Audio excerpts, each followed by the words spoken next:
Hi there, I will be reviewing John Locke's theory of personal identity, which is derived from his essay concerning human understanding, written in 1689, and The Defense of John Locke's Personal Identity, written by Edmund Law in 1769. John Locke perceived personal identity in the context of a moral and legal framework. Personal identity is distinguished by John Locke to be different compared to human nature, which encompasses all the complexities of, well, human nature. Personal identity for John Locke was approximation of human nature. And he insisted that in order to be a morally and accountable person, personality was, or rather, personal identity is necessary to hold someone accountable. So, personal identity allowed moral accountability since you can punish someone, and in punishing someone, you can allow them to repair or rehabilitate them back into society and deter them and others from committing the crime.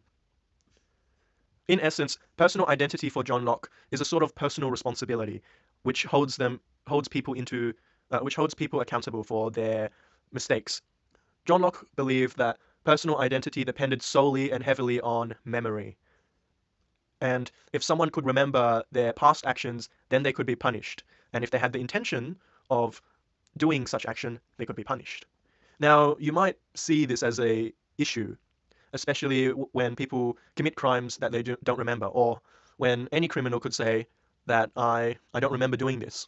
Well, then, in Locke's case, he thinks that even though the person does not remember doing the crime, the person would remember taking alcohol or drugs or whatever, which led to gross negligence and the eventual committing of that crime. So for Locke, personal identity was in the context of a moral and legal framework in order to hold people accountable and thus punishable.